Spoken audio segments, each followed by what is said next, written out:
Okay, so let's start. So today, this is day 5 of the school, and this morning we will start. We'll have the pleasure to start to count on Christoph Weniger, who knows about the statistics and that matter. Please, Christoph, the stage is yours. Okay, thanks, Brian. And yeah, hello everybody. I think there is some noise from Yeah, there is some everybody noise. can Sorry. switch off the. Yeah. Okay, thanks, Brian. And yeah, I think there is still some noise, no? But I will just go ahead. I think it's. Do you hear it as well? I think now it's off, maybe. Yeah. Okay. Okay. So hello everybody. Yeah, I'm happy to talk about statistics of indirect dark matter searches here at the school.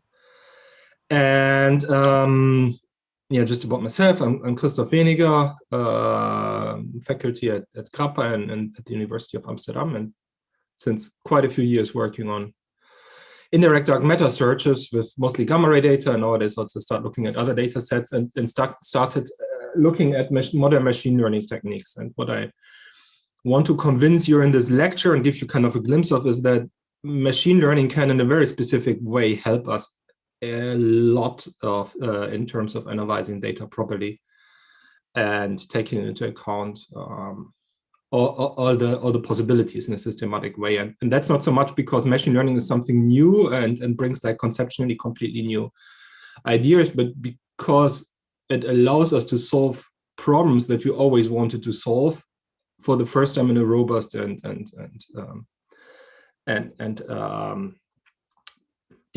a robust and all-encompassing way. And so I try to give you kind of a glimpse of that. First, of what are actually the problems when analyzing data, why it's so damn hard to do that, and then also how machine learning or some flavors of machine learning can help there. Good. So yeah, you will have the ability. You're supposed, or you're welcome to ask questions during the lecture, and we can do either just unmute yourself and ask whenever you want, but you can also do this via Slido, which is this thing here. So maybe we can start. So that's just Q&A session. So you can either like use this QR image here, or just click on the link here, or go to the website and type in the number. So maybe we can try. Please let me know what countries you're actually coming from. That would be interesting. So everybody can type their country in the Q&A as a question, and then you can upvote each other's answer if you find your country already. Just curious to see where you are coming from and also whether this thing here works.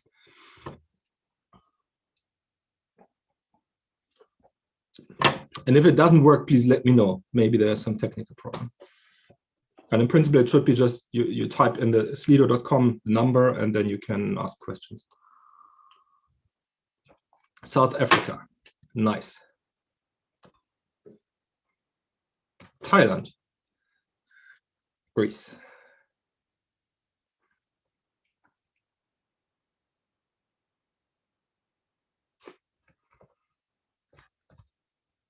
Ah, okay. Okay, there's quite a long list though. Greece, Dresden, Norway, Finland, Norway, Dresden. Okay. So all over Europe and outside of Europe even. Okay, very nice. Mexico, Germany.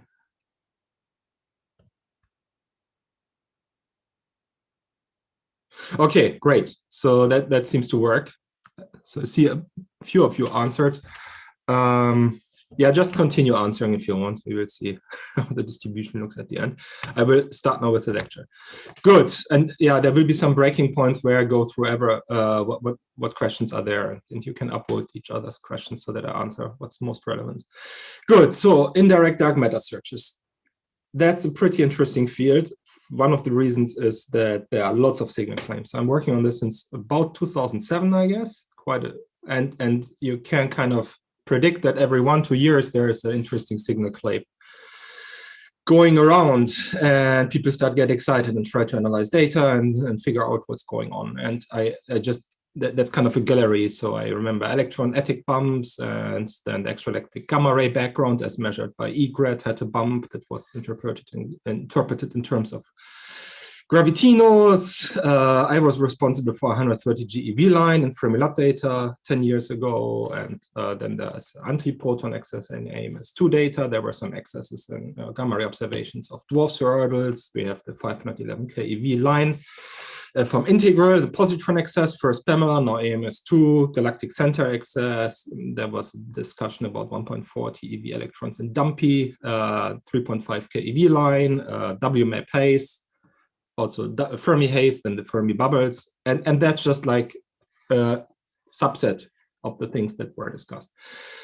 So there are lots of signals that are discussed, and right. So let me highlight one especially, which is probably the most famous, or certainly the one that was most discussed recently, and right. So that's this one here, the Fermi galactic center excess. So the idea is this is the gamma ray data from Fermi, right? You will have now all seen this many times, I guess, in this PhD school. And if you look at the galactic center, you don't see like a bump there, but if you subtract then model for the galactic diffuse emission and other models, then what's left is a bump at around a couple of GeV, which seems to be pretty extended.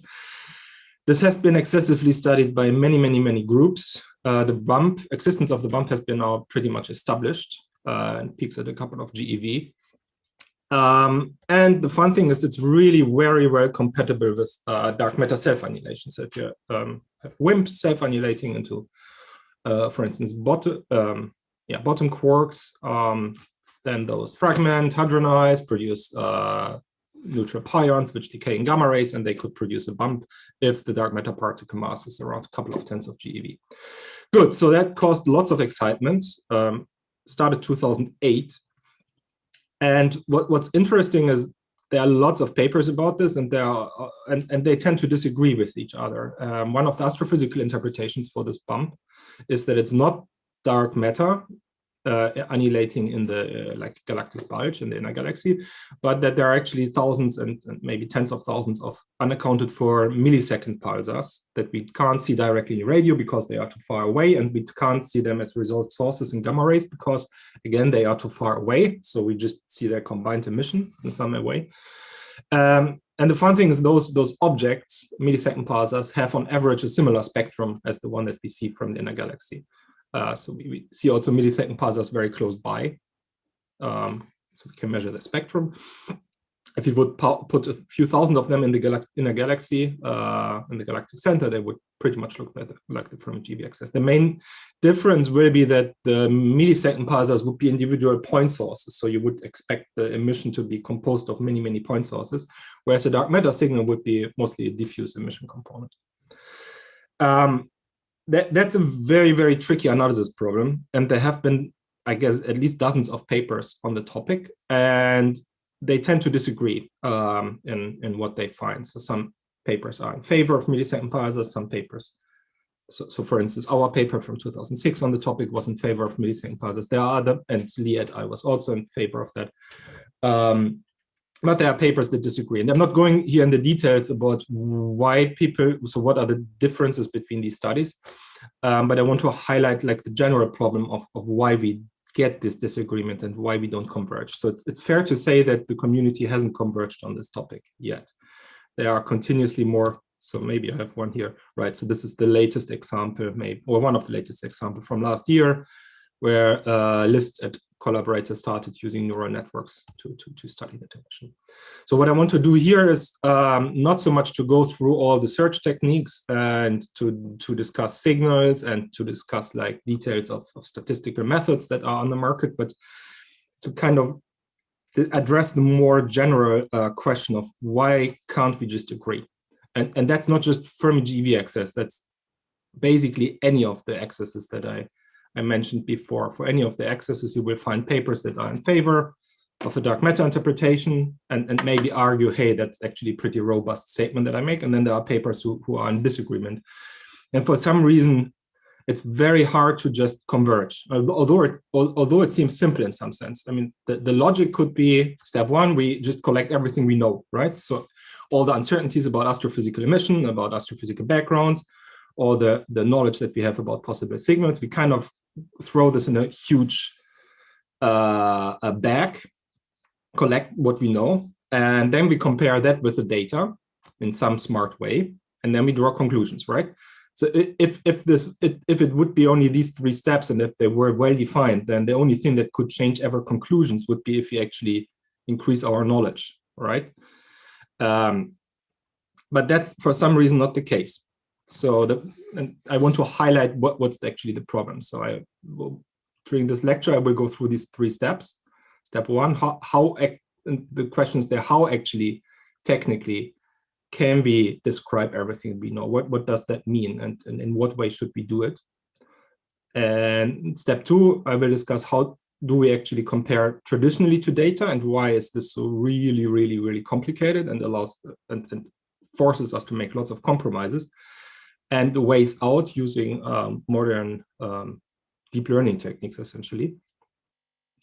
And then draw conclusions. So drawing conclusions is like the by far shortest part of my lecture, because that's really not our main problem right now in some sense. So I think the main problem that the community has is step two, compare with data and do this in a way that kind of everybody can agree on. Good.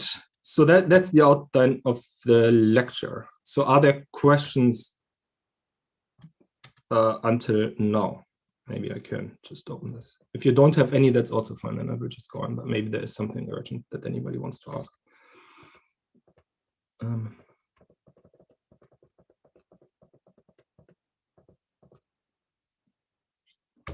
You can also unmute yourself if you want.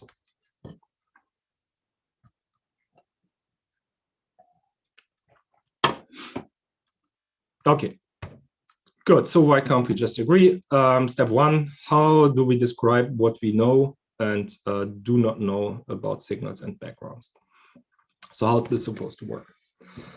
Right. So there are two aspects of this. So first, we have to describe everything that we know. That typically means that typically includes physical simulators, right? So for instance, cosmic ray propagation codes and the equations that describe cosmic ray propagation. That includes the distribution of sources in our galaxy, for instance. That includes typical injection spectra of cosmic rays in the galaxy. This includes also distribution of gas in the galaxy, or the distribution of starlight in the galaxy, if you talk about the Milky Way, for instance.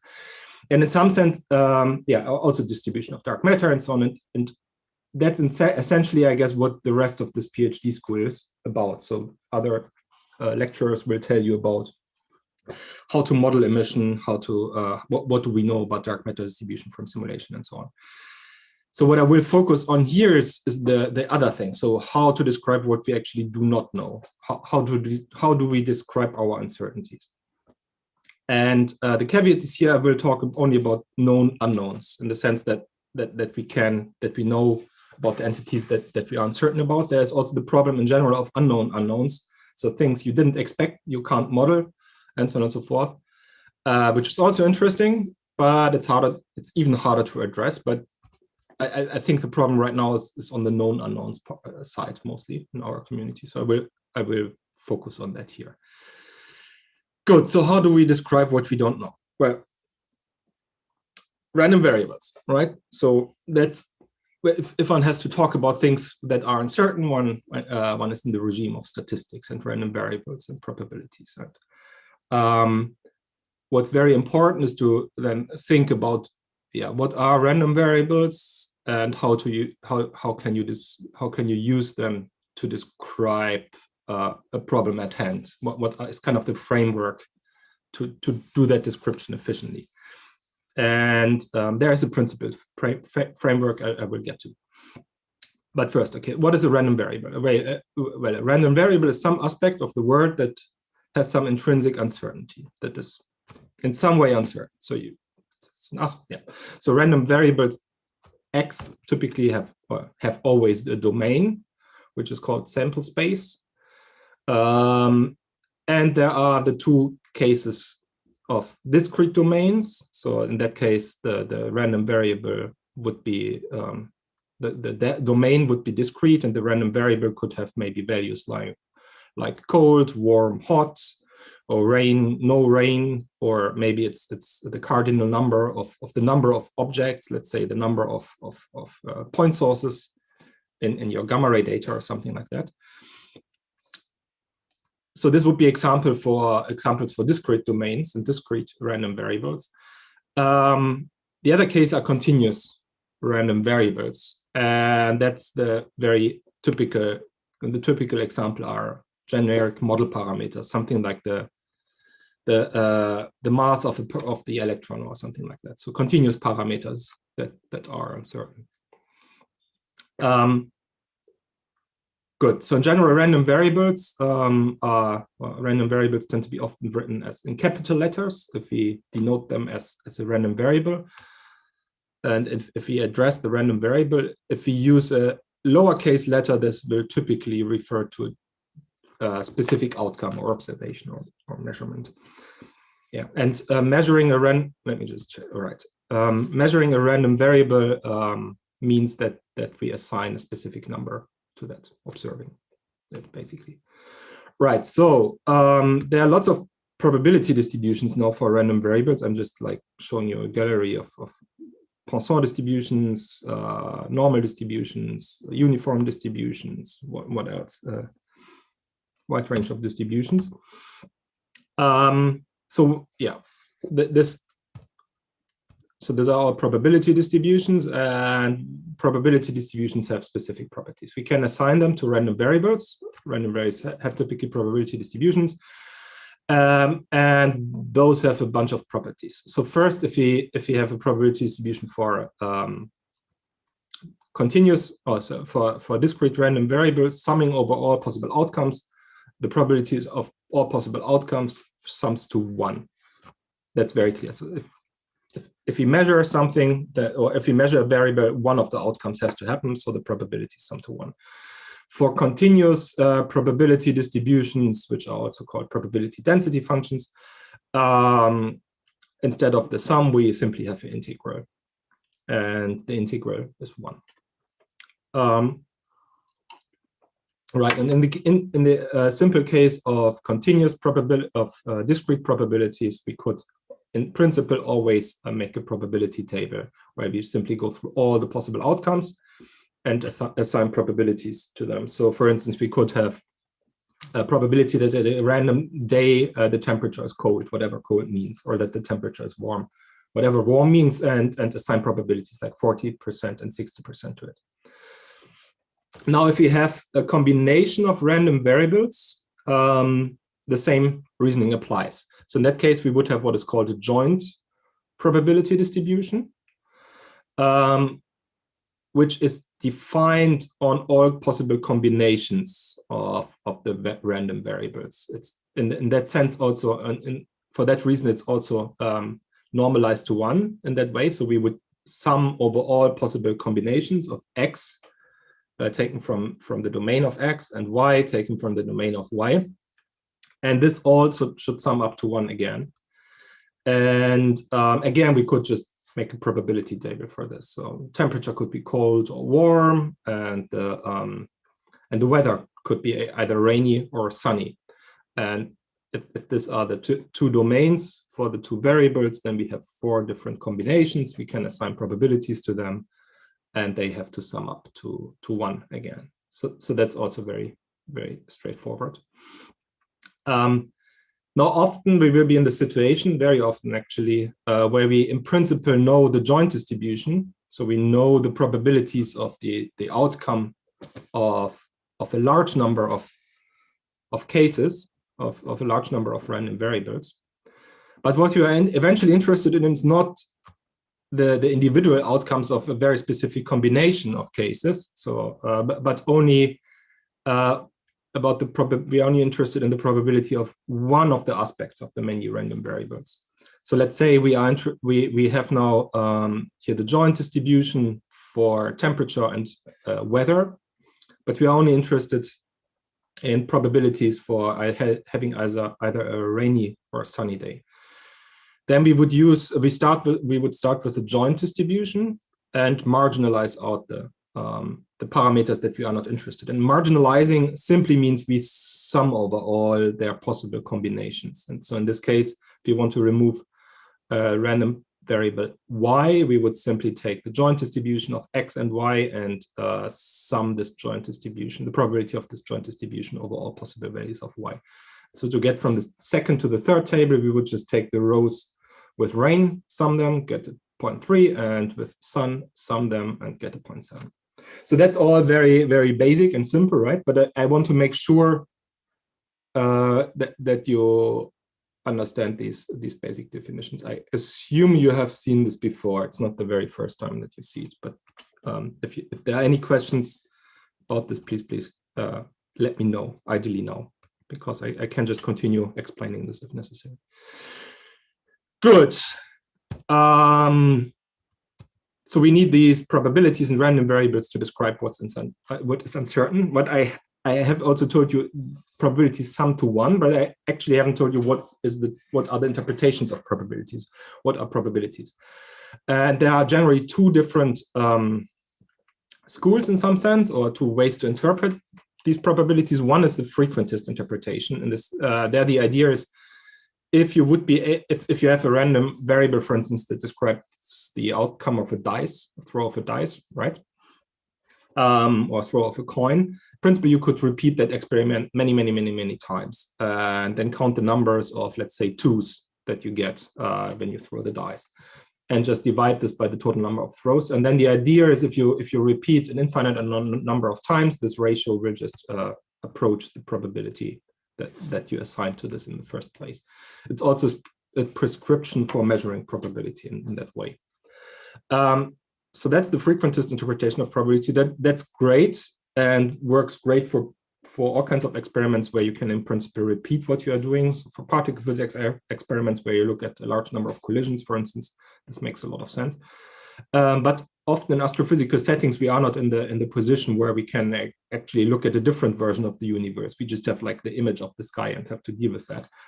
And in that context, Bayesian interpretation of probability makes is much more reasonable and makes much more sense, which is not about frequencies. It can be it's also covering the case of frequencies in some way, but it's more about plausibilities of statements. So you can think about this as the generalization of binary logic. So let's say we have a proposition, next Sunday there will be rain. Then if the probability of that is 1, then the proposition is true. If it's like 0, the proposition would be false. If it's 1/2, then it's equally likely to be true or false. So this, in that way, probabilities become statements about the belief in a specific proposition or the belief in a specific parameter range, rather than the frequency of the parameter range in a large number of observations. In practice, this will now not make a huge amount of difference for what we will discuss. We will very much stick to the Bayesian paradigm. So. Okay, so now that we know that there are joint distributions, what's very useful to realize is that in general, whatever you want to analyze ever in terms of data, and when you want to compare data with a model, the underlying problem structure can be always brought back to a probabilistic model, which describes all the correlations, all the possible outcomes of all the things that are uncertain, both observations and parameters. So at the very fundamental level, all our uncertainties about the possible experimental outcomes of a measurement are described by a single, usually super high dimensional and generally not known joint probability distribution. It's just useful to realize that that's the case. So, and then x1 to xn can be a very large number of probabilities. This can be discrete parameters. This can be continuous parameters, and they can be, for instance, number of detected photons in a specific pixel. of your image, the value of the, let's say, cosmological constant, the Hubble rate, the mass of the electron. I mean, this mass of the electron is reasonably well measured, but and the size of an effective area, maybe of your telescope, maybe there's some uncertainty there. Position of a gamma ray source that you have in your data that you want to model, the luminosity of a radio source, and so on. So everything that is not known with absolute certainty, that has some uncertainty attached to it, would end up in this all-encompassing probabilistic model. And you can just think about this as something that is always in some sense there, even if it's usually not written down in all its glory. Good. So conditional probabilities. The problem is this is using this here in practice, or writing it down in practice wouldn't be very helpful. So we now have to think about structure in that model. So if there's even if there's a very large number of, so even if there is this probabilistic model that always analyzes everything that is uncertain, usually there are connections between random variables. So some random variables, for instance, tend to be correlated. Some are directly correlated or causing each other. Some are correlated because they come from like a common cause and then are related through that common cause. And it's very important, if you want to actually analyze data, to understand these interconnections and correlations and between, and also independencies between random variables, because one can exploit this in some sense in order to analyze data in a more efficient way.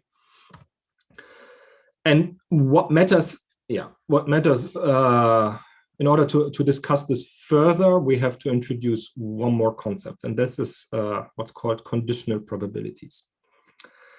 So in some sense, conditional probabilities are just a definition. So we have here the joint probability for X and Y. So think again about this table here, right? So this here would be an example for a joint probability.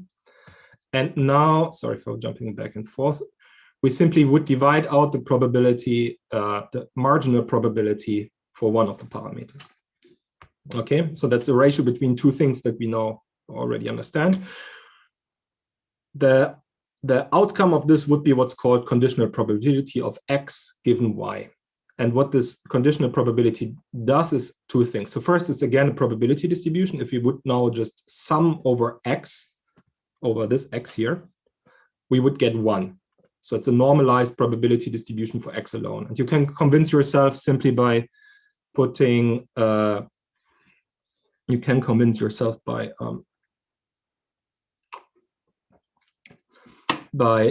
doing the sum here on this side. We sum over X. So this gives something. And if you would do the sum here on the right-hand side of the equation and sum over X, then this upper part would turn simply into the marginal for Y, because we marginalized over X, we end up with P of Y. And then these two factors cancel, P of Y over P of Y, and we get a 1. So Px given Y is automatically normalized to 1. That's great. And what it tells us is the probability of X given that we already measured Y. And one can easily visualize this with these kind of Venn diagrams here. So let's consider the question, which fraction of the area is red, which fraction is blue, which one is red and blue, and which one doesn't have a color. So another way to ask this, if you put randomly a dot somewhere into this rectangle, what's the probability that it ends up in a red region, in a blue region, in a gray region, or in a red and blue region, right? And we can so in some sense, probabilities are here simply areas, and the total area is 1. Okay, good. Now we could ask the probability of ending up in a blue region if you already know that you are in a red one, right? Then if you already know that you are in a red one, we would simply have to isolate that region here and calculate now the fraction of that region that is also blue. And the way we would do this in a very simple way is we take the size of this blue region here, okay, and divide it by the size of the red region of the entire. So we would take the blue plus red region, this little rectangle here that I tried to highlight, and divided by the size of this entire red region that also includes the red and blue region. And this is precisely the ratio here. And in this way, we would calculate we would get as an answer the fraction of this red rectangle that overlaps with blue. That's it. Right. So if one thinks about conditional probabilities, it's sometimes good to go back to this simple idea of connecting this with or visualizing this with Venn diagrams like it's done here. Good. So these are conditional probabilities, and now we can use them to have some fun and build up and study and reason about the correlation structure of a model. And I will give you very concrete examples in a second. So this is only like building the basis for discussing very concrete examples for gamma ray data in a second. Good. The chain rule. Right. So one fun thing is now, in some sense, what you see here is we can take any complicated joint probability distribution, right? So here it's just px comma y, and rewrite it as px given y times py. And we can do it here. So we can write px1, p of x1 and x2. Now x1 and x2 are our random variables. And we can simply rewrite it. It's equivalent in terms of p of x1 times p of x2 given x1. And the logic is here simply that we either could, in some sense, you can think of this, either we draw the both random variables simultaneously from the probability distribution. So if we produce random outcomes based on the probability distribution, we would always draw x1 and x2 in pairs. That's a possibility. Or we could just draw first x1 from its marginal distribution, and then draw x2 that takes into account that we already know what was measured before. So what the value of x1 is. So this is again just the chain rule. So in some sense, it would correspond to produce a random point in this plot here. We could first either just draw a random plot over this entire region. No, I have to think. No, to choose whether we are either in the gray, red, and blue or blue area. We could either just draw initially one of the four possibilities, okay?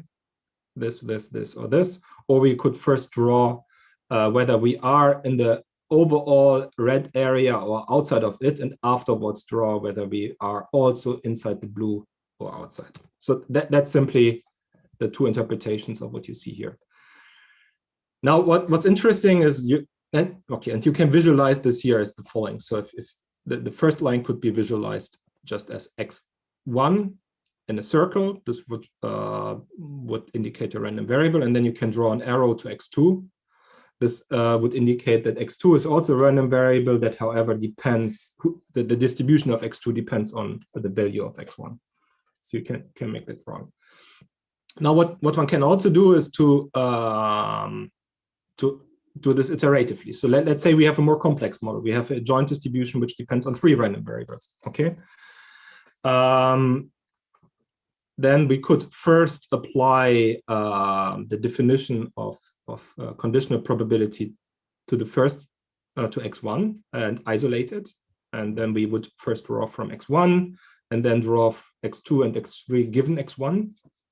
So this is simply again applying the rule of conditional, or the definition of conditional probability.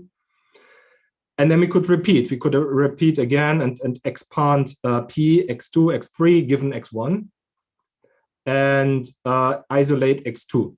And this gives us the second factor here, x2 given x1, and then x3 given x1 and x2. So if this is kind of confusing, you can always go back simply to the definition and try to work this through. You can also apply it. So the reason why we have here still x1 that doesn't disappear is simply because the probability distribution for x2 and x3 depends already on x1. So the x1 appears here and here in addition to x3 and x2. Good, but I mean, writing this can be a bit annoying, but you can easily draw it. So you can, doing this here is as easy as drawing an x3 at the bottom and then drawing 2 lines towards x3, which simply means after you have the value of x1, the probability distribution of x2 depends on x1, and the probability of distribution of x3 depends on x1 and x1, and so on and so forth. And you can iterate this, so you can do this for as many variables as you want, and in principle, draw a graph like this here. Okay, and this is, technically, this is a directed acyclic graph, also called DAG, that you can use to visualize the dependency structure of random variables. Good. So that's not by itself very helpful, right? So in some sense, you can always take like a very crazy, large, complicated probabilistic model and just draw a bunch of these circles that correspond to the random variables and then connect everything with everything in some sense, right? So you see that every node is connected to all nodes that are above it.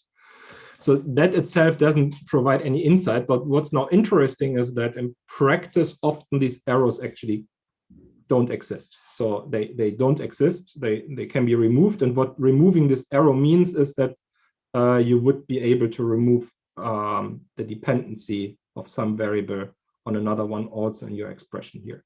So I will give you a bunch of examples in a second. But just concretely here in this case, for instance, if we have x1, x2, and x3, and I would draw a diagram where I don't have this arrow here from x1 to x3. What this means is if I look at this probability here, I could just remove the x1. So x3 would only, the distribution of x3 would only depend on x2, and so on and so forth. So in principle, you can use these diagrams here as shortcuts to, or as simple devices to write the dependency structure of random variables. And I will now give very concrete examples basically throughout the rest of the lecture almost. Good, so the first thing that can happen, that's in some sense the easiest, is that things are probabilistically independent. So what that technically means is you can have a probability distribution that depends on x and y, and you can write it as a product. So in the case, if you can write it as a product, so px comma y is px times py, this simply means that measuring y doesn't tell you anything about x, and measuring x doesn't tell you anything about y. And another way to see this is to just divide both sides by py. Then you end up with a conditional probability of x given y. And this then happens to be exactly the same as p of x. So no matter what the value of y is, the probability distribution of x is always the same. So both variables are uncorrelated. Measuring one doesn't tell you about the other. And a way to visualize this is very simple. You would just draw the two variables in a circle and don't connect them. End of story. So that's how to visualize probabilistic independence. Now, probabilistic independence is in some sense a bit boring because then you can just completely isolate things. And in our, typically this doesn't happen. So what we usually have instead is conditional independence. And that's a slightly different concept. And you see it visualized here. So if you go back, the full graph here that we would get in full generality would always have a connection from the first to the second and from the second to the third, but then also from the first to the third. Whereas here you see we have only a connection from z to x and z to y, but there is no connection from x to y or y to x. Okay, and that's what's meant with conditional independence. If you now just read this diagram and write down what this means in terms of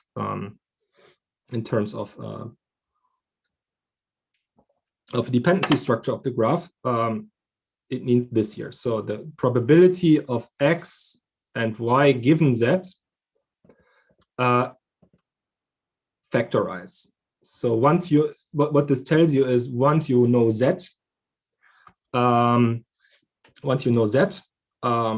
measuring x doesn't tell you anything about y, and measuring y doesn't tell you anything about z. X. Okay, let me give you an example. So let's imagine x tells you whether the street is wet. Okay, street is wet. So X can be either street is wet or street is dry. And Y is the probability that some person on the street has an umbrella or no umbrella. Okay. And then what typically happens is if you see that the street is wet, people will also have a higher probability to have carry umbrellas around, right?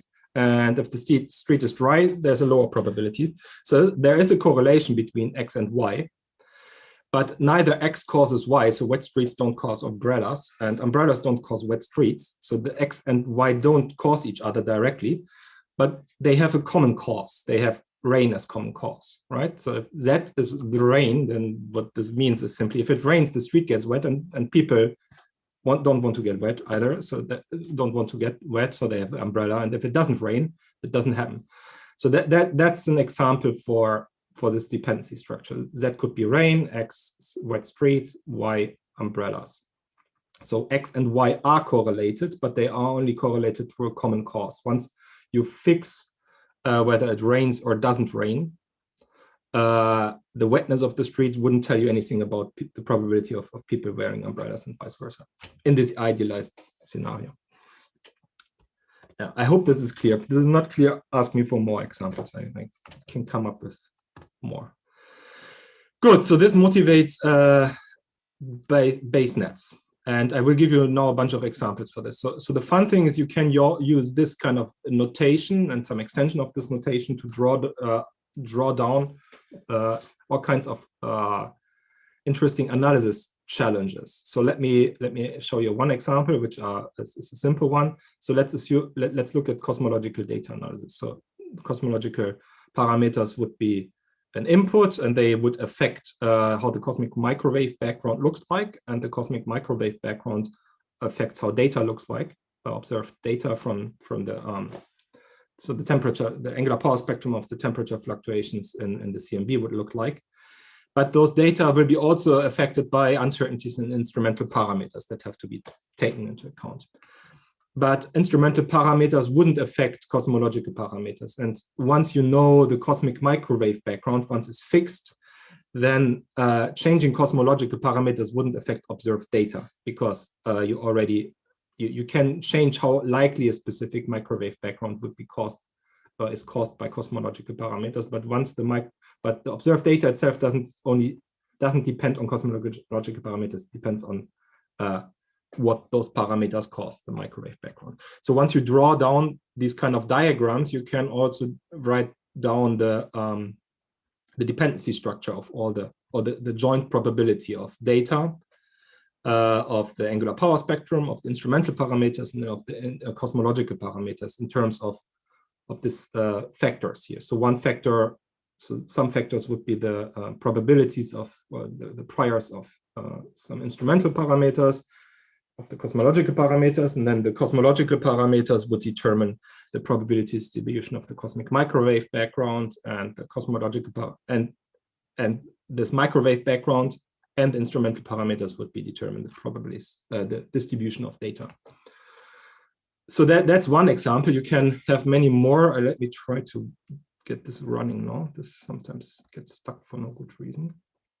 Here, right. So now this is a pretty large thing. So let's imagine now we are interested in analyzing gamma ray data and looking for a dark matter signal, right? So what we could do then is we write down also a probabilistic model. The X is our data.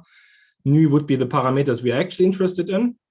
And eta would be all the parameters we are not really interested in, but that are uncertainties we have to worry about. So then we could factorize the entire thing. And I try to visualize here the factors in kind of a mind map style.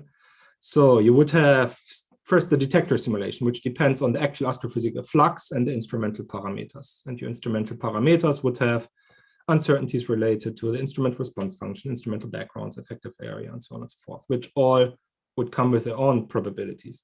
Then on the astrophysical and dark matter signal side, we would have a simulator for astrophysical emission that would have dependencies on random parameters, which are related to point sources and are related to diffuse emission. So I'm not going through details here. Then the dark matter simulator would have dependency on the dark matter distribution, which has random variables related to uncertainties in the Milky Way dark matter profile of dwarf swords, local galaxy, large-scale distribution, and so on. And then there are particle physics uncertainties related to how does the annihilation spectrum look like, and the annihilation rate. This depends on uncertainties, maybe in your theoretical calculations, and so on and so forth. So you see, you can easily decompose this expression here in a humongous graph of uncertainties. And that's usually not done, so you will seldomly see this in practice. But if the task would be to summarize everything that you know and that you don't know about a specific problem at hand, about a specific piece of data, that's the way how one could do it properly. So if I wanted to do the full thing, in some sense, the full thing would look like this. So it would be a list of simulators, of probability distribution functions, of theoretical calculations, and so on, that you would put together in this kind of basenet style way. And you see here so in some sense, the lines here correspond to the arrows of stuff that I showed before. Good. So this was step one. And step two, I will tell you how to actually use some version of this in practice and why it doesn't work, where it breaks. But let me know whether there are questions. How does it work, the marginalization for a continuous variable? For a continuous variable, you would integrate. So you can always, so for discrete variables, you have sums. For continuous variables, you always integrate, and that's the main trick. Sometimes you can have variables that are both discrete and like continuous at the same time, but yeah, it doesn't matter here. So usually you would just replace this with an integral. Yeah. More questions? Where were I? Yeah, sorry, could I ask a question? Yeah, please go ahead. So when you're constructing this Bayes net, like as you said earlier on, fundamentally, you've got like a whole bunch of parameters that have these uncertainties. So like how far would the Bayes net go? How far would you keep going with this process? Or would you like just stop when you have something that you have a reasonable uncertainty for? Yeah, that's a good question. I think in principle, one should take into account everything that is uncertain as uncertain. And if you have to stop somewhere, you should be conservative with how uncertain that thing is. So for instance, I mean, in practice, it doesn't matter up to now, really, in our community, because we can't, even if we had the network, we wouldn't have a statistical method to use it. But if we had a method, and I hope we get there in the upcoming years, the logic would be you continue as far as possible to the point where, and if you, for instance, for your instrumental parameters, if you don't want to run like a detailed simulator all the time, whatever, you could be conservative and say, okay, yeah, there are a bunch of combined effects that I can't model individually, and yeah, how to say? So maybe it becomes easier to answer after the next part, because it becomes very clear if one thinks about how to actually use this in practice. What are the kind of limiting factors? Yeah. Okay. Thanks. Yeah. The problem is, in some sense, neglecting some of these things here induce correlations or neglect correlations in the data that afterwards are actually relevant for your analysis. So if there are things that affect your data in a significant way, if you neglect them, you have to neglect them in a way that doesn't affect the result. That's kind of a very meta statement, but it's in the end true. Okay. Yeah. More questions?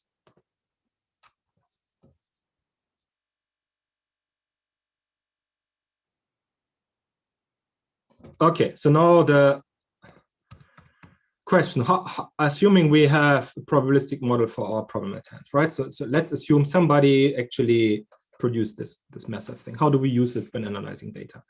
So how do we compare the data? And well, the short answer is we use Bayes theorem if you want to do Bayesian inference, which we usually are forced to, at least in principle, when analyzing gamma ray data or any astrophysical data. So our initial beliefs, and there the idea is simply again conditional probabilities. So Bayes theorem is nothing else than specific way of interpreting conditional probabilities. Remember that if you have like px comma y, we can write this as conditional probability of y given x times px, or we can write this as conditional probability of x given y times py. Okay, that's just a definition of conditional probabilities.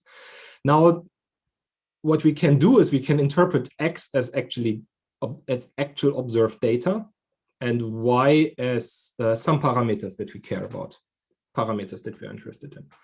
And we can interpret py then as our prior belief in the values of those parameters.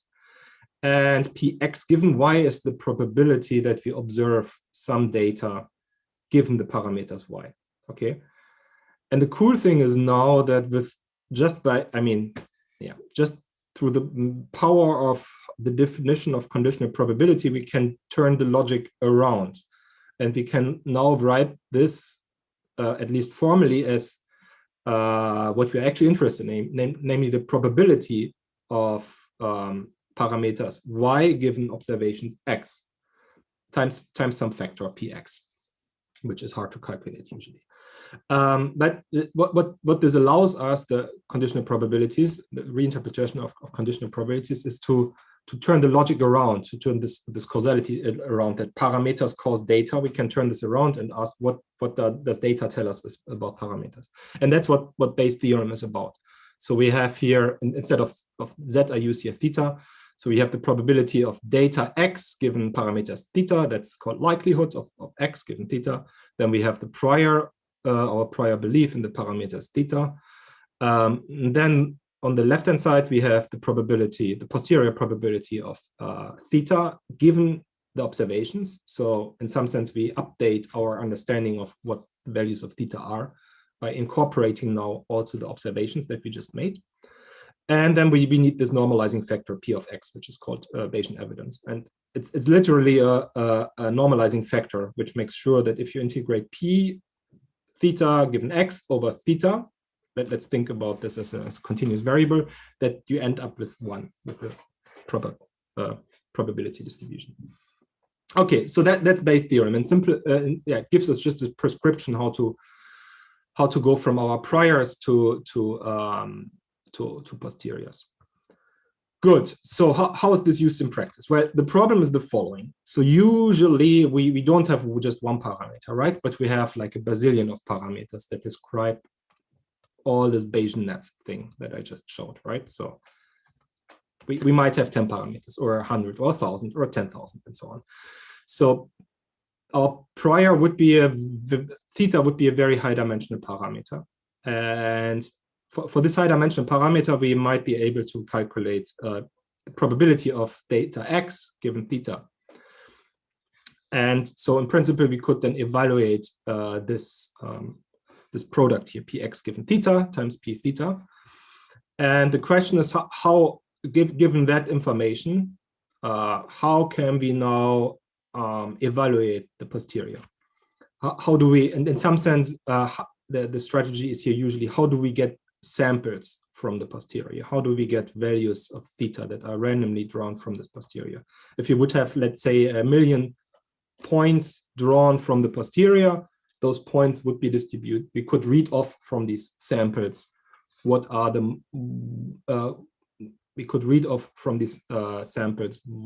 most probable values of theta given x. Good. So the way this is usually done is Markov chain Monte Carlos. And damn. So I hope this works now.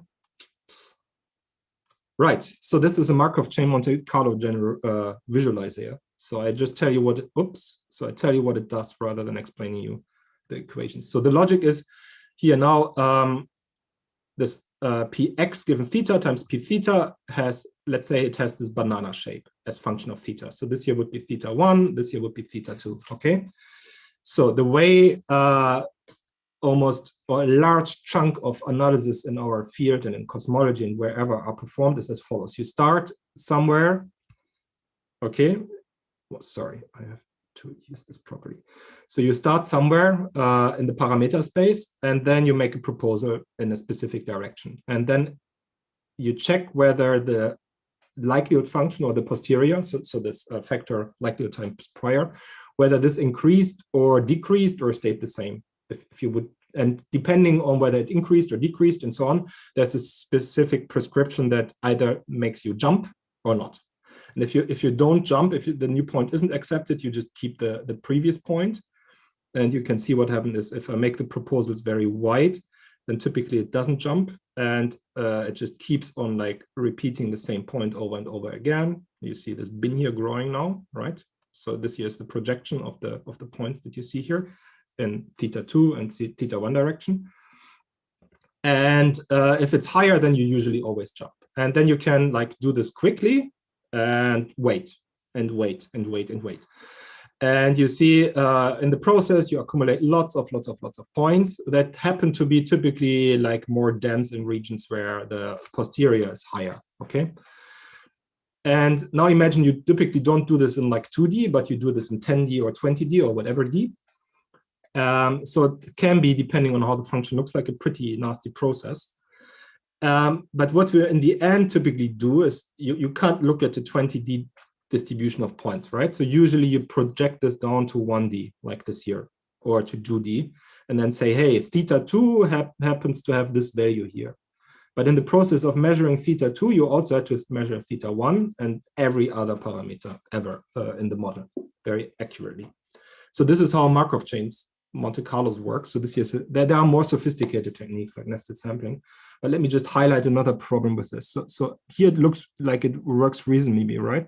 But so let's now, right. So you can have multimodal distributions.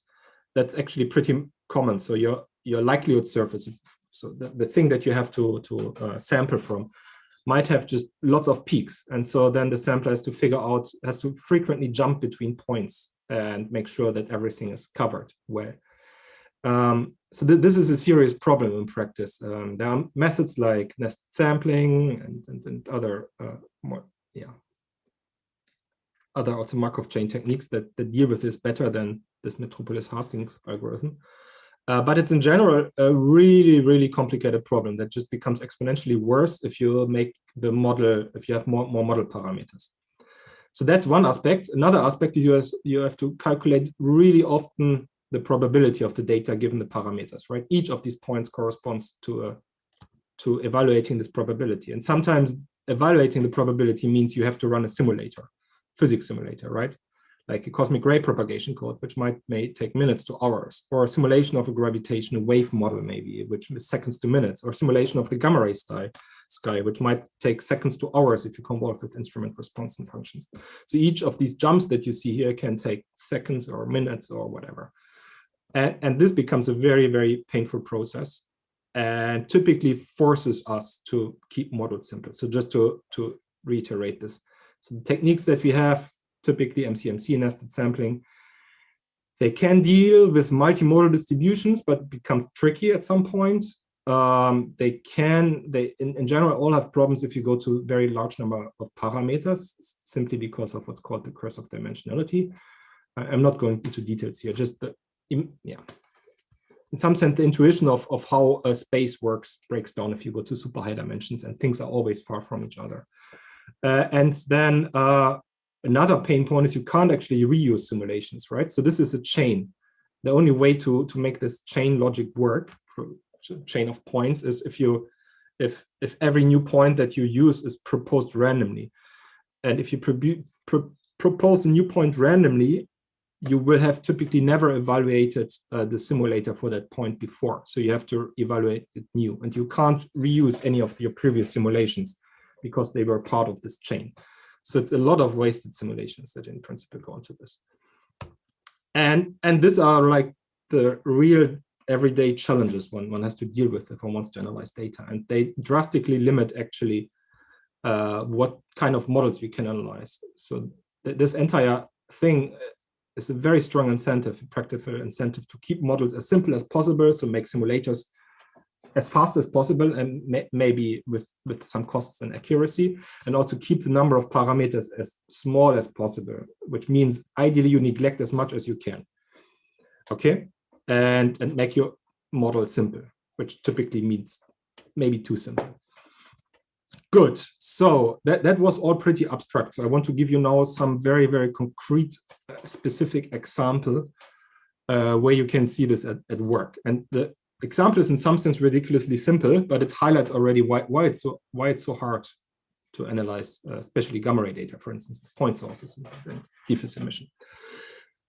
Good. So, but yeah, let me check questions. Great.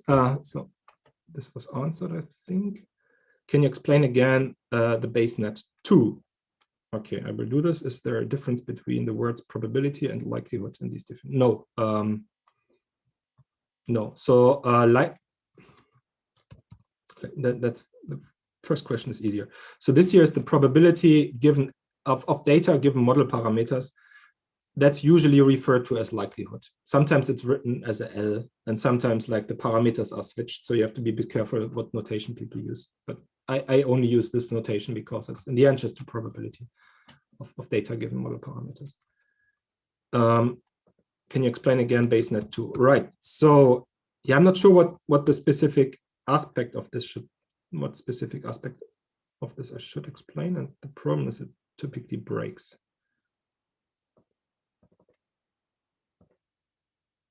Yeah, it doesn't. I will get back to that maybe at the end. Okay, so I wanted to highlight simply, so in some sense it was supposed to visualize something like this here, but just much more big. So imagine that this was kind of mind map style, right? So imagine that the last point, the left end point was observed data, and everything else were like arrows that point in the direction of observed data, the different branches of random variables. I will have more of those for the concrete examples that I'm not going to discuss about. But feel free to ask me more about this a bit later. How do you not note that? Yeah. I mean, usually the logic would be you run it twice and see whether results agree, or you just let it run and see whether the results don't change anymore. That doesn't mean you get the right answer. So it could be, for instance, that you sit in one of these peaks, right? And there's another peak, but you never managed to jump there in the first place. So there are problems like that. But and it depends very much on the algorithm. So if you would use multinest, then multinest has a smart way for, so that's a nested sampling algorithm, works differently. So these algorithms have some heuristics and conversions criteria. But in general, the logic with these kind of methods that formally work only in the like infinite runtime limit is you run them until the point where the results don't change, or you run them twice and make sure that you end up with the same result. Good. So simple toy model. Let's look at a very simple model, just diffuse emission plus point sources. So let's say, and you will look at this also on the hands-on. So I took it directly from there. So it's a very simple simulator with two diffuse emission components. One is isotropic background, one is a galactic disk. So you see it here. And then we have one type of point sources, which is isotropically distributed and has a number of point sources and spectral slope as free parameters. But let me, so this here are examples. I will now give you the math behind this. These are randomly drawn examples from this toy model. Okay, so let's say the diffuse emission has some isotropic. So L and B are latitude and longitude, or longitude and latitude. Okay, and this is the flux, or the differential flux of gamma ray emission. Just one energy bin, nothing complicated. And then we have isotropic emission part, and we have the disk normalization. And the disk is described by this like exponential, and the disk has a width with this, which is also 3 parameters. So we have a like 3 parameter model, which is very simple. We can then calculate the number of expected photons by multiplying the flux with exposure and integrate over pixel sizes. So delta omega I is referring to the solid angle of a specific pixel. And then we integrate over longitude and latitude over the pixel. And this gives us an expectation value, a dimensionless expectation value for the expected number of photons per pixel. And then the actually observed number of photons will be just drawn from a Poisson distribution around that expectation. Okay, so that's the model. Pretty straightforward. Then we have point sources. So let's say we have, so one parameter will be the number of point sources, which will be 0 or larger. And then we assume that they are distributed according to inverse power law, f to the power minus f gamma. So f is not, gamma is the spectral index, f is the flux of these sources, we say they only vary in a range f min, f max. So it's like just hard cutoffs of this power law. And this here is simply the normalizing factor, prefactor. So it doesn't really matter. So we have our model has two parameters. One is the number of sources, and one is the spectral index of the on the luminosity function or flux distribution function. And there are more random variables which are related to the position. And to draw the source population, what we would do is we sample random source positions from a uniform distribution over this region here. So uniformly drawn L's and B's, longitudes and latitudes, for whatever number of point sources we have, and then we sample fluxes from the luminosity function, and we put them all in the sky. And formally, we can do this by using delta functions, where we like glue the individual sources at a specific spot in the sky, and then we could use this flux here again as input in this integral, and would end up, and then each source k, which happens to be contained in a pixel I, would contribute to the additional number of photons in that pixel simply by delta I equal exposure times the flux. So that's the entire model. It's pretty standard, and no, it's not pretty standard. It's a toy version of something that would be pretty standard. So I neglect like point spread functions and all kinds of complications, and the exposure map is assumed to be flat and so on. So it's a pretty simple model, and even this model has already 5 parameters, right? 3 diffuse parameters, 2 population parameters, the number of sources, and the spectral, so the index gamma. But then also we have for each individual source we have 3 parameters, which corresponds to the position of the source, that's R2, and the flux. So we have actually, if you have thousands of sources, we have maybe 10,000 of 10,000 or so parameters, and even the number of parameters in that model is uncertain because we don't know now the number of sources. Good, so we can draw that. Sounds already complicated in some sense, right? So we can now draw the Bayes net for this, and now it's more concrete, more related to what I was explaining before. So we have the 3 diffuse parameters that all go that are all random, and they determine the diffuse flux. And if these are dashed lines, this indicates that there's a deterministic relation. So f dim is not random, it's completely determined by these 3 random variables. And then f diff feeds into, again, deterministically the expected flux number of photons per pixel. And then we have the population parameters, the slope gamma, or the spectral the index of the luminosity function gamma, and the number of sources, which then determine the flux of each individual source. And we have also random parameters which are related to the source position, which all determine the flux of each individual source. And the rectangle here with the NPSC indicates that this part of the diagram is repeated as many times as we have point sources. So there are like thousands of copies of this part. And this then feeds into the point source flux, and then that goes also into the expected number of photons per pixel. And then this last step here again is a solid line, which means this here is a Poisson distribution. And these 2 solid lines here are our luminosity function that I assumed. Okay. So actually this here shouldn't be, I realized this arrow shouldn't be there, sorry. The luminosity function just depends on gamma. Good, so that's the diagram we have to solve. And now let's ask the simple question, okay, how, given now some of these maps here, how can we go back and make any statements about the underlying parameters? And let's say we are not interested in the distribution of individual sources, but we are interested in the diffuse emission parameters or in the source population parameters as a whole, right? So we don't care about individual sources, let's say. How do we solve that problem? Well, so in some sense, it's. Let me see if there are any questions on the MCMCM demo. Do the contours represent the likelihood? Yes. How does it choose to move? Okay, I'm not going to explain MCMC in great depth here, but what was shown was a Metropolis-Hastings algorithm. So if the probability increases of the new point, it always accepts, and if it decreases, it accepts sometimes, with a probability about that is determined by by how much the probability decreases. And then you can show on paper that if it's that the equilibrium distribution, the stationary distribution of this Markov chain corresponds to random draws from the posterior. It's called Metropolis-Hastings algorithm. So you can read this up if you want.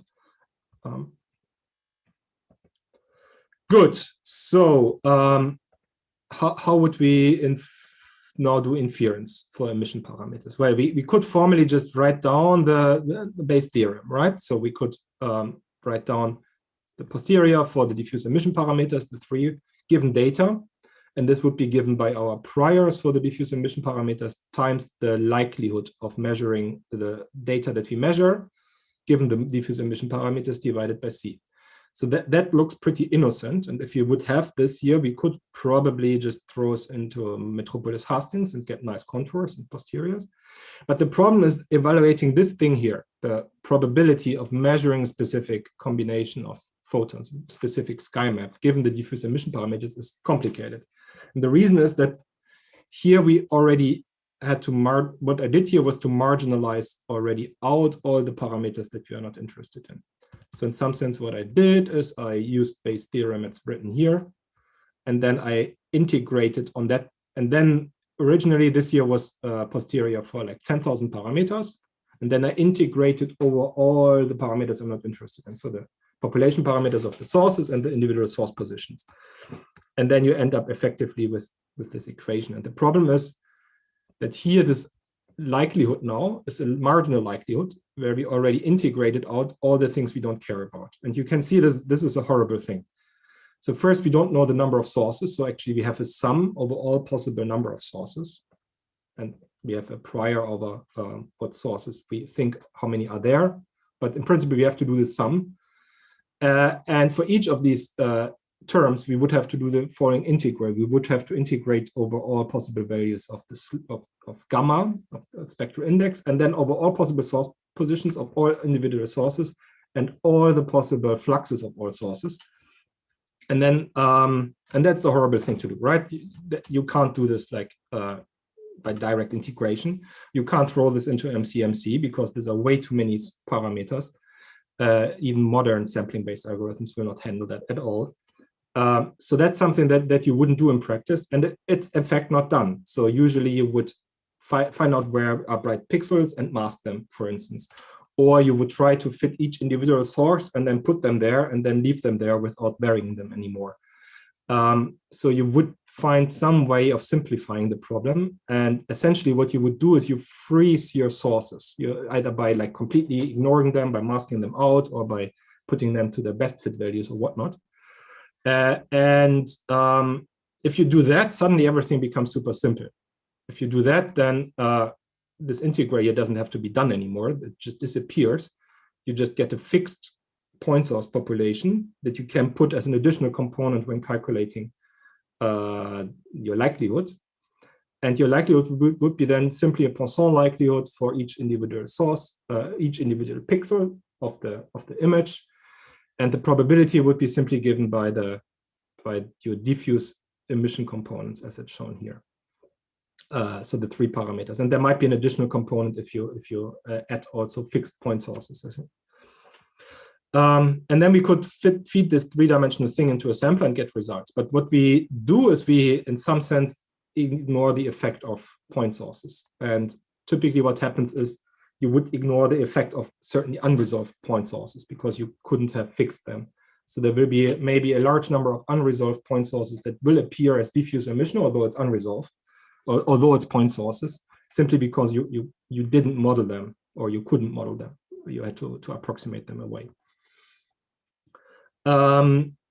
Good, so let me skip over this for now. I will talk about this in the hands-on. I have to speed, I guess, a bit up. Now we could turn this around. So how to infer point source parameters, right? So we figured out how to do this with diffuse emission by we just forget about point sources essentially.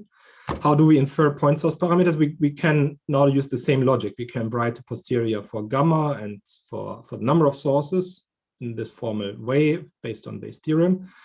And now here the marginal likelihood is actually integrated over all the diffuse parameters that we didn't care about. So now instead of integrating about point source parameters, we integrate out the diffuse parameters, but we still don't care about the position of individual sources. So we still also would integrate out all the positions of all the sources and so on and so forth. So doing this integral is again super hard in general and typically not done. Good. So what can one do here?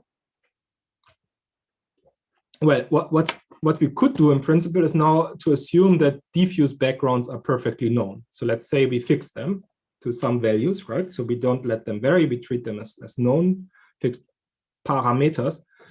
What then happens is actually the following. What then happens is that in that case, what you can see here is that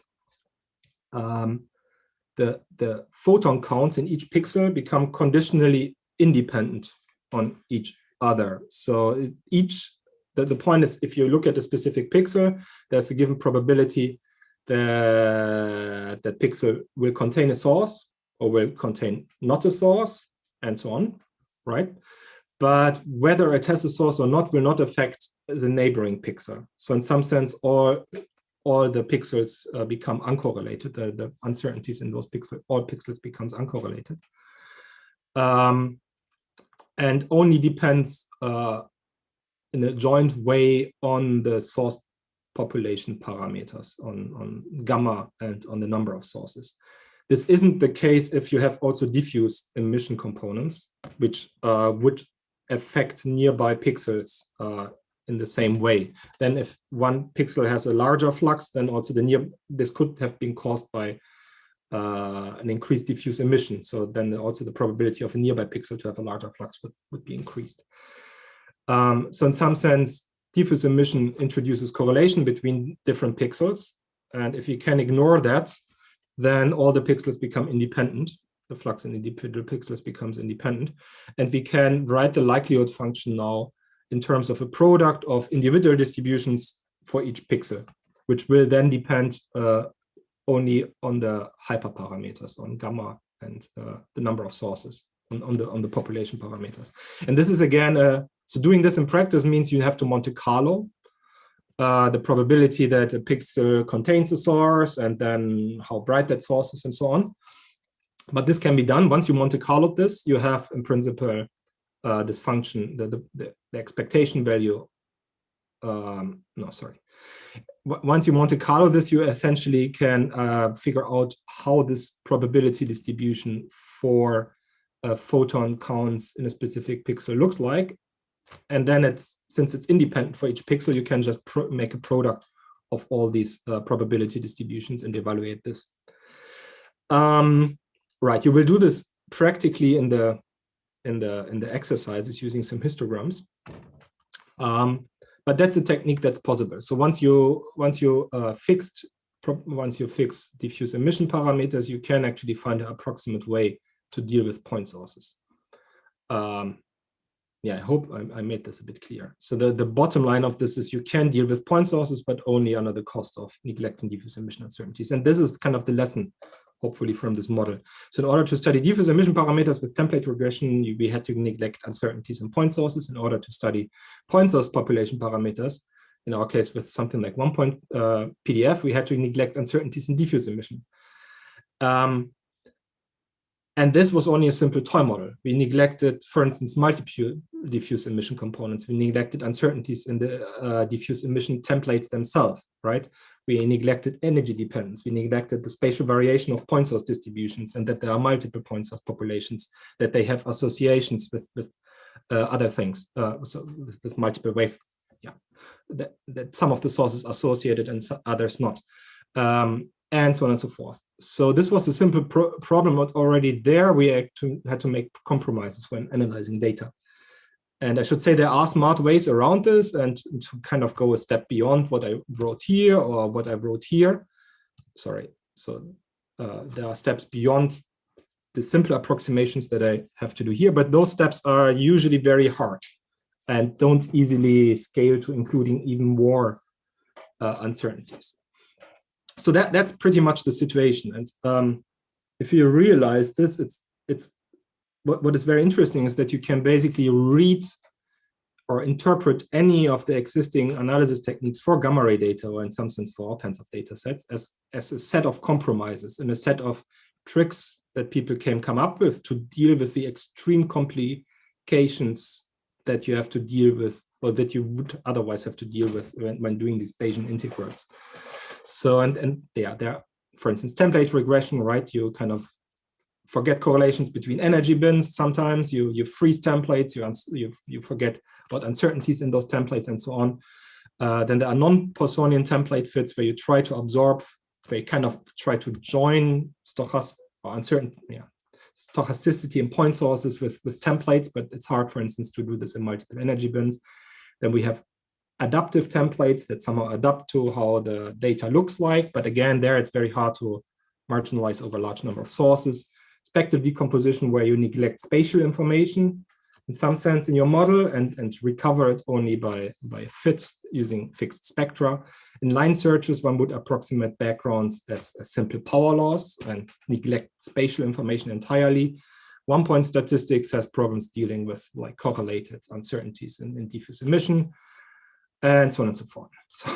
So in some sense, each of these techniques is a way or a list of tricks and approximations that you make to handle the full analysis problem.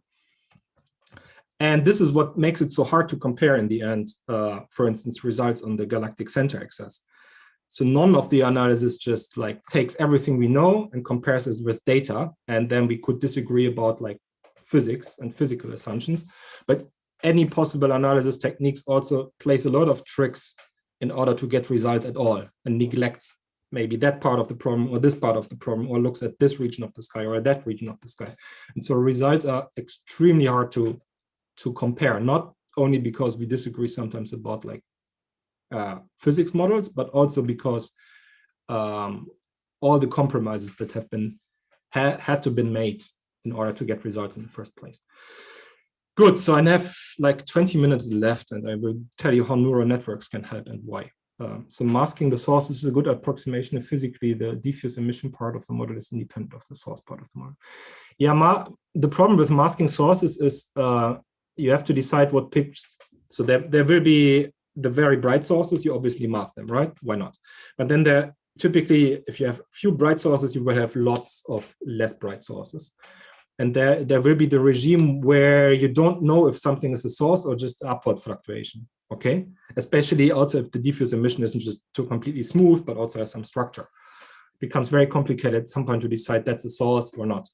Things sit around the threshold. And then you can't mask them anymore, right? And even worse, if you have, let's say you have lots of sources and you have a PSF and the PSF is white, then they all overlap. If you would mask sources up to like their far PSF, you basically mask the entire sky, or that you mask like whatever you're interested in analyzing. So it's not so easy to mask sources unless they are the PSF is super narrow and they are very bright. Then it's clear. But everything else is kind of introducing problems.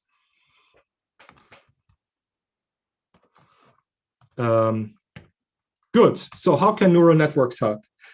So what I will spend the remaining 20 minutes probably on is to convince you that neural networks help, not because they do some crazy magic that one couldn't understand or whatever, but because they allow to reframe the entire problem into a different kind of problem that happens to be easier to solve. So there's a way to reframe this integration problem that seems to be the hard that requires us to run MCMC in a different way, an optimization problem that in some sense directly jumps to the conclusions without us having to make actually any approximations along the way or neglecting stuff or whatever. And I hope you will see in a second why. So yeah, just as entertainment, maybe. So the entire discussion about deep neural nets, or not deep, but neural networks started around the 60s with the perceptron. The idea was this model here. So look at this decision model. So it's a decision model that takes some inputs X, re-rates them by some weights W, and then adds some number. And the logic is simply if whatever this is larger than 0, the thing returns like a 1 and otherwise a 0. You can think about this as multiple inputs into a neuron, and if those inputs all like if those inputs are large, and if their reweighted sum exceeds a certain threshold, then the neuron would fire. So that's a perceptron model. This, I'm not going into details. It's fun to look at this video, and I hope you hear it. So I make this loud. In the 1950s and 60s, scientists built a few working perceptrons, as these artificial brains were called. He's using it to explore the mysterious problem of how the brain learns. This perceptron is being trained to recognize the difference between males and females. It is something that all of us can do easily, but few of us can explain how. To get a computer to do this would involve working out many complex rules about faces and writing a computer program. But this perceptron was simply given lots and lots of examples, including some with unusual hairstyles. But when it comes to a beetle, the computer looks at facial features and hair outline and takes longer to learn what it's told by Dr. Taylor. Andrew Cruikshank's wig also causes a little heart searching. After training on lots of examples, it's given new faces it has never seen and is able to successfully distinguish male from female. It has learned. While promising, this approach to machine intelligence virtually died out. Okay, so there are a few. So did you hear this actually? I hope it worked. So it's fun to see, of course, because it's like typical 50s videos. What's also interesting is that at the end he was saying this approach to machine learning virtually died out, and that's kind of true. So this way of training neural networks, or neural network approach itself, and also automatized training, became popular only about 10 years ago because of some breakthroughs in how to train deep neural networks. And I mean, now you all know there has been a deep learning revolution, and we know a lot about that. You are all pretty much, yeah, you probably don't remember that time before the deep learning revolution broke out. I don't know, but it's a pretty new thing in some way and brings lots of new opportunities. So let me tell you a bit about how deep neural networks work, and then how we can use this. So deep neural network is essentially what I was just showing here, but stacked on top of each other and with some modifications. So it's a fine transformation, taking some input, doing some linear stuff with it, the linear transformation, and then putting it through something that is a non-linearity, which is called activation function. So you can think about this as you take some input x, multiply it with a gigantic matrix, which might move the input space from p dimensions into another. Well, what is the output here? The output is just so the matrix would be q cross p cross q. So you would end up with an output that is q dimensional, and then you add some q dimensional vector, and then you add you put the through an activation function. The simplest case that I was just showing here would just return a 0 if things are negative, and would return a 1 if they are positive. And this would happen component-wise. So since the output of this operation here would be a vector, the output of sigma of this activation function would be also a vector. And in the simplest case, just a list of ones and zeros. Okay, and then you could, so there are different activation functions. So this is what I just said. So just jumping between 0 and 1. There was, for a long time, the community tried to use sigmoid functions to have kind of a continuous transition. There are technical problems in using this in deep neural nets. So what nowadays is used are variants like this one. So activation functions where if whatever value you have after your affine transformation is negative, you return a 0. Otherwise, you return the value. That's called a rectified linear unit. And you can then stack these things. So you just have input x, which is like the first layer. This goes through an affine transformation, activation function. You get another vector, h1, and you repeat h2, h3, so on, until you are at hl. And that's your deep neural net. That's what's called a multi-layer perceptron, the simplest version and probably most flexible version of neural, or a pretty flexible version of neural nets. And okay, so you can easily imagine you can just write down a model like this, right? So you have a bunch of these operations and some input and some output. The only question is how actually to select the parameters, the biases, and the weights. So on how to adjust internal parameters of the network to do anything useful. Useful means, for instance, you have some classification task where you put in an image, let's say a gamma ray image, and you want as an output, let's say, the number of point sources, right? This would be a useful task. Or you put in an image and you want to have as an output, let's say, the normalization of the disk component, right? We will later use something yet different, but this would be examples. Good. So how would you train a neural net? Well, you train it by optimizing it. So training means optimizing, and optimizing means minimizing a loss function. And I want to just give you a few ideas about what this means in practice with a few toy examples. So let's for now just look at something that has nothing to do with neural nets, just this probability distribution, just this loss function here. So let's say we have a loss function that depends on some parameter m, real valued parameter, and it's defined as it's written here. So it's the integral over the probability distribution for x. That can be any shape, doesn't matter. And that is multiplied with m minus x squared, right? So that's a pretty simple loss function. And you can ask what value of m would minimize this loss, right? And it's so simple that we can actually do it analytically. So we can simply take the derivative of L with respect to m, and then you can convince yourself. I mean, what happens is the 2 disappears, you just have m minus x, and then integral over the x px times m is just m, and the x px times x is the expectation value of x. So it turns out that you minimize the function when m equals the average of x. Okay, so that's something you can analytically show, and good.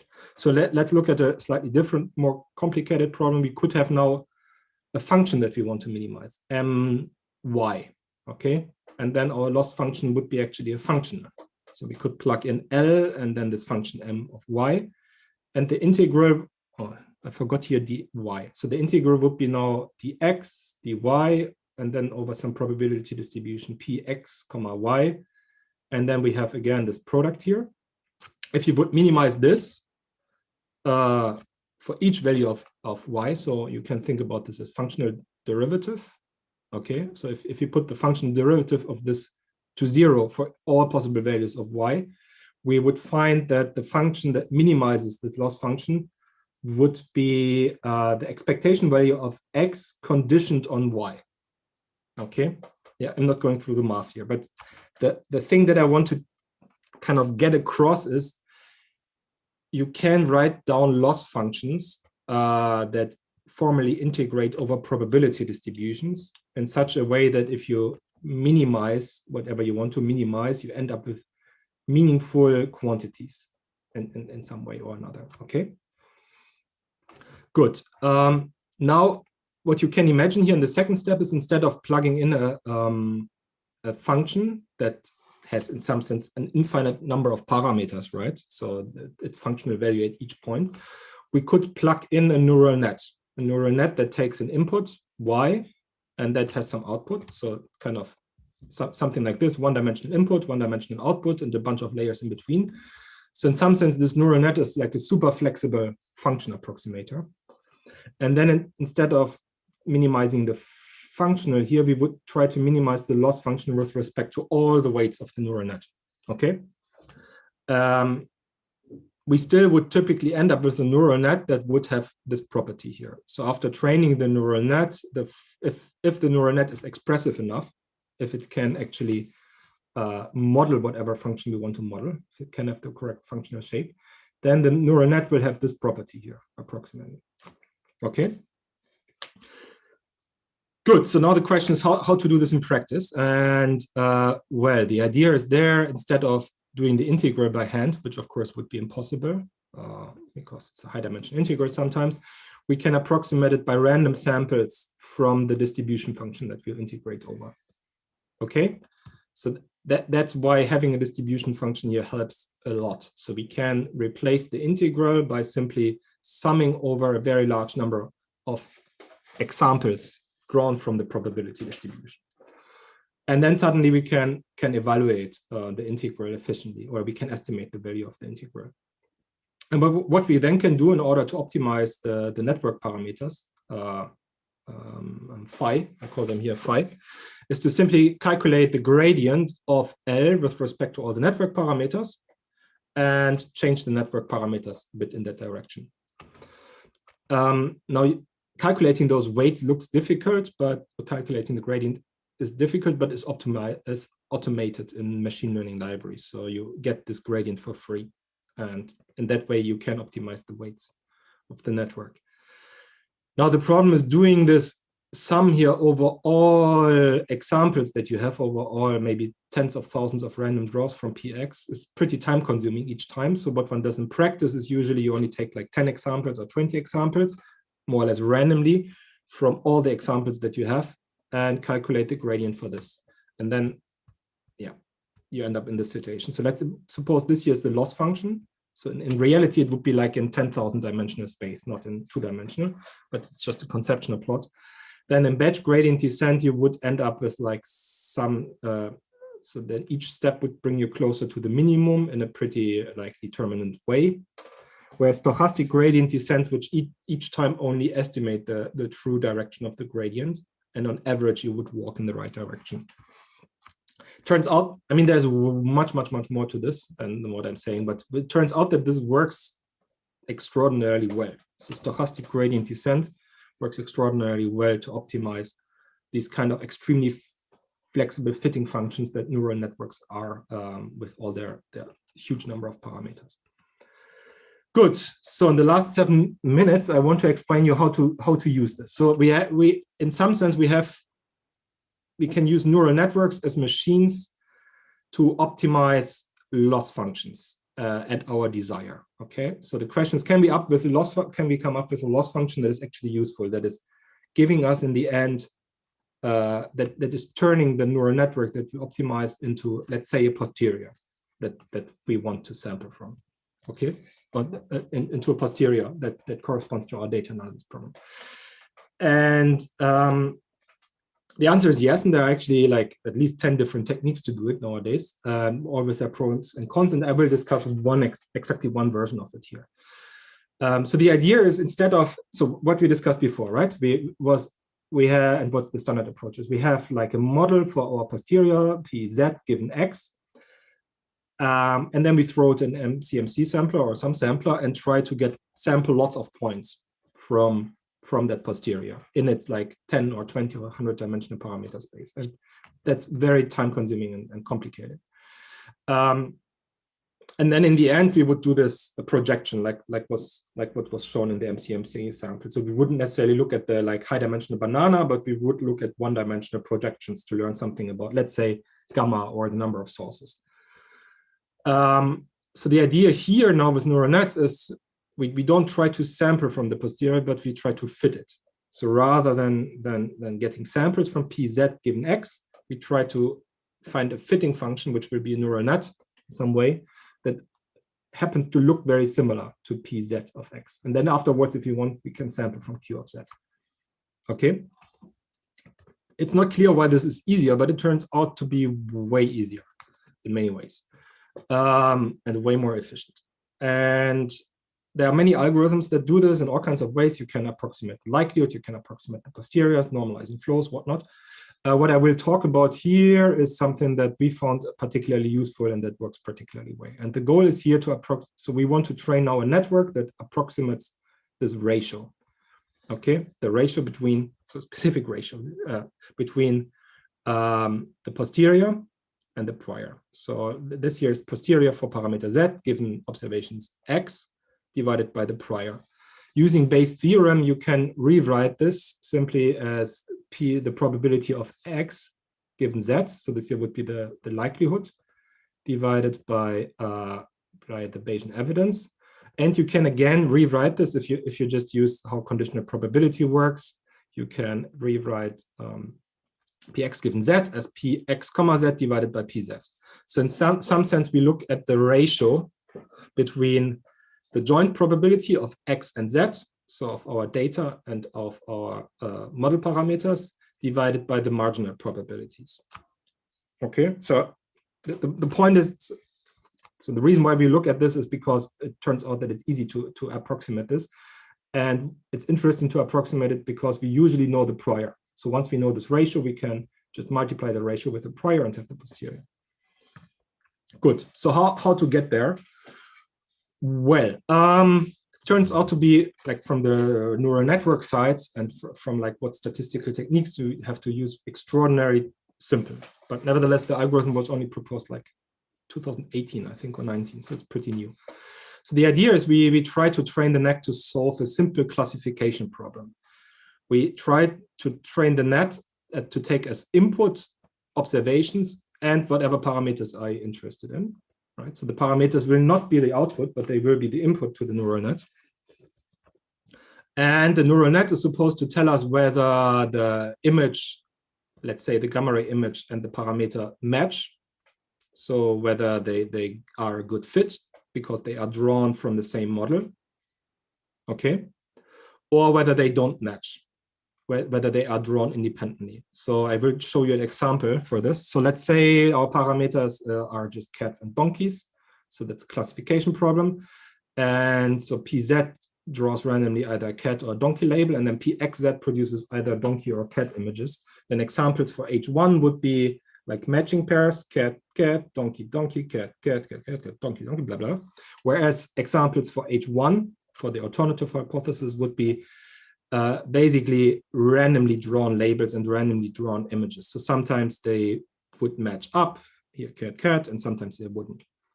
And then what we want to train a network is to tell us whether a randomly random impaired pair of donkey, donkey, so of a label and the image, whether they match or whether they don't.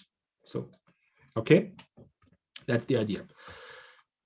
And so that's a very simple binary classification task, and binary classification tasks are traditionally solved by using the binary cross-entropy loss function. Yeah, the classification network that you would train would supposed to return a 1 if X and Z match, and is supposed to return a 0 if X and Z don't match. So it's supposed to return probabilities. And then we can write down a loss function formally that looks like this. So it's a function of the thing that we want to minimize, the network that we want to minimize. So again, this is something that takes as input an image, let's say, and a parameter, and returns a single number between 0 and 1. And the minimization is over this integral here. So we integrate formally over all images and all parameters, and this here is the joint probability of X and Z. And this here would be times the log of the network, and the second term here is the marginal probability of X and the marginal probability of Z, and the log of 1 minus the network. Okay, so it's not obvious why this should help, but what turns out is if you minimize this, and I'm skipping this now, but you can formally again minimize this as we did before. So just calculate the gradient with respect to the model parameters and then set them to 0. Then you'll find that whatever should minimize this function here will look like this here. So will look like the ratio between x comma z divided by x comma z plus x px. Sorry, px so will look like the joint probability divided by the joint plus the marginal probabilities. Okay, and it's clear if something was drawn jointly, then this here will be typically large, and this here also, and might dominate this factor here, and you will get something close to 1. Whereas if pairs are not drawn jointly and don't match, then typically px comma z will be small, and this here will get close to 0. So yeah, and what you can now do I have this here? Right, you can simply now massage d after you trained it and calculate d divided by 1 minus d, and this will be simply the ratio that we're interested in. Good, so that's simple. I'm a bit over time, so I try to wrap up, but the point is this works, right? So you generate training data, you train a network in exactly the way that I just described, and it will start to approximate whatever posteriors you're interested in. So you can teach it to learn, for instance, just the posterior for this here cosmological parameters. This is baryon density. This is based on Planck simulations, right? And it will learn the posterior plot for Planck, or you can learn it also for baryon density, or you can teach it to learn the 2D posterior for, this is I think cold dark matter density and baryon density, and it will learn it. And with just 5,000 simulations in this case, you can produce results that with the MCMC for the same problem take 150,000 simulations. Okay, so it's extraordinary simulation efficient. You just produce a bunch of simulations, you train net, you get the posterior, whatever posteriors you want. It's not exactly as trivial, but almost. And then the fun thing is you can even reuse the simulations. So if you analyze the same data, maybe with some additional twist, you can, those simulations are your training data. They were not part of any MCMC chain. So in subsequent runs, we didn't even use any additional simulations. So here, this is just ongoing work, some random stuff that we are working on. But you see here the difference between the MCMC runs and what we required with ratio estimation, which is kind of always either exactly zero actually, or a bit above. And this method works even if in cases where like MCMC would completely fail. So let's consider a very crazy problem. So let's consider these kind of egg box plot. Okay, so in 2 dimensions, so let's consider the case where in each of the dimensions of our problem we have 2 modes, right? So if you look at theta 0, we have 2 peaks. If you look at theta 1, we have 2 peaks. If you then look at the joint posterior for theta 1 and theta 2, we have 4 peaks.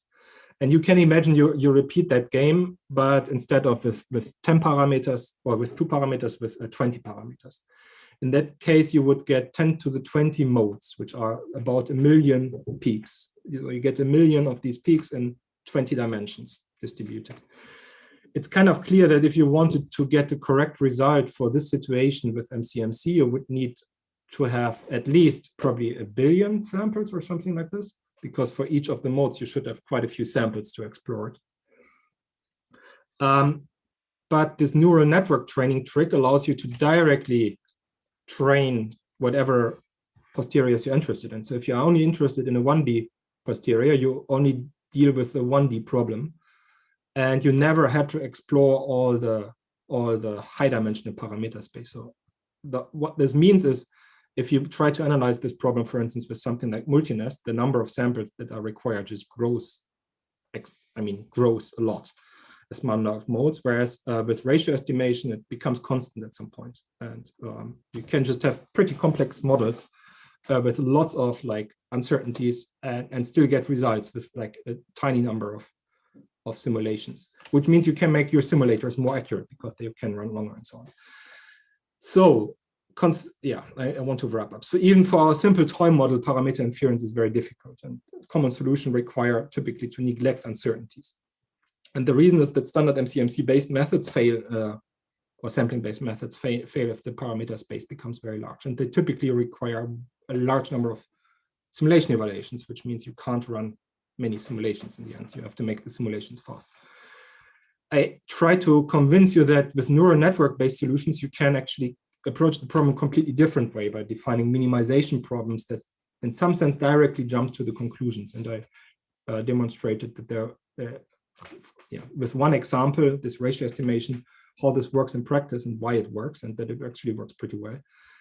And in my opinion, this is pretty much a game changer for certainly our field, but all kinds of fields, because in some sense, this gives you a way to actually solve the analysis problems you always wanted to solve in the first place.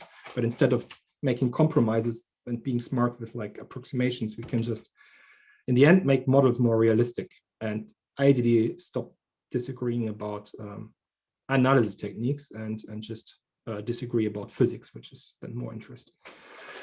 So I guess it's a good time to be a PhD student. So if you have a chance, try these methods because they are, in the end, if you master them, quite a bit less painful than running MCMCs and so on. Good. So how to draw conclusions? I will skip this. This was anyway short. Maybe I should stop here and take questions. In the Google Colab notebook and the hand-on sessions, you will go through the examples that I highlighted here, and we will talk a bit about the code that we wrote that implements this ratio estimation. Good. questions. Not clear why QZ works better. Like nobody knows, or in this lesson, we don't know. Ah, okay. No, this was a statement about this lesson in some sense. So it's very clear why Q of Z works better in many cases. And the reason is that, yeah, it becomes very, there are many algorithms to approximate Q of Z, and all they have their pros and cons. But the core of the reason is that if you want to explore a large number of parameters with sampling-based techniques, you have to always first explore the entire joint posterior, right? So maybe the 20 or 100 dimensional posterior space, which is extraordinarily hard in many cases. And then at the end, you always do this projection onto 1D or 2D. So you solve an extraordinarily hard problem only to afterwards forget about almost all of it and project it into low dimensions. In some sense, these network-based optimization-based techniques allow you to define the problem in a way that that doesn't solve the problem of the joint posterior in the first place. So you directly only solve the problem, the simpler problem you're interested in. This is why it's more efficient. And how well it works will depend on how well you use the method, but that's the same as for MCMC.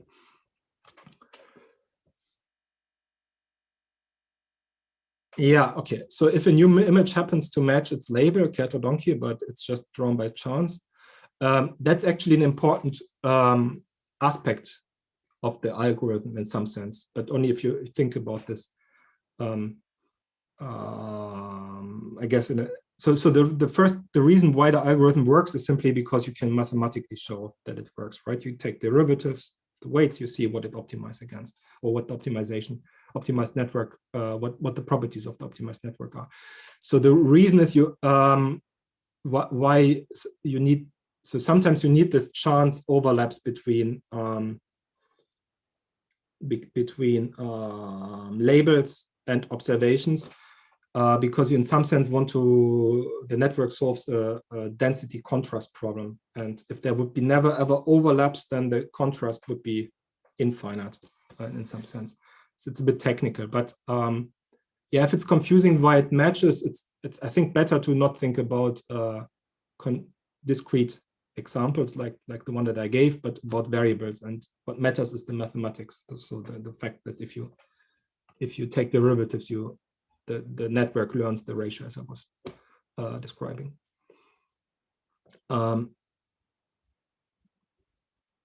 Yeah, that's something that the network has to learn to predict, right? So basically, the network will learn how to ask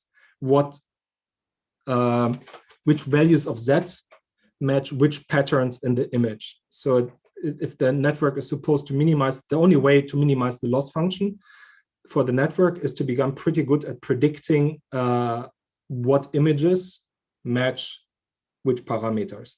And there are two components to this. So first, the network has to learn what kind of patterns in the image are relevant for this parameter, right? And then it has to define those patterns and basically become a machine to map the input images onto a few numbers that describe those patterns. Let's, for instance, say the number of bright spots in the image could be such a pattern.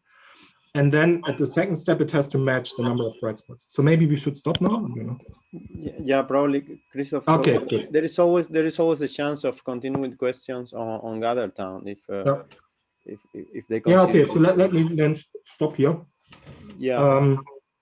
Yeah. So and go to the rest of the questions in GatherTown. So I will be also in GatherTown now, and also we will, I think, do the TA, the hands-on session in GatherTown. So right. So thanks a lot. So let us stop here if you want, and then let's resume anyways at 15 past. So let's try to keep the schedule in such a way that we don't delay the break of lunch. So yeah, so let's have a break and see you after this post. Okay. Yeah. Thanks for your patience. Yeah. Thanks a lot, Christoph. Bye-bye.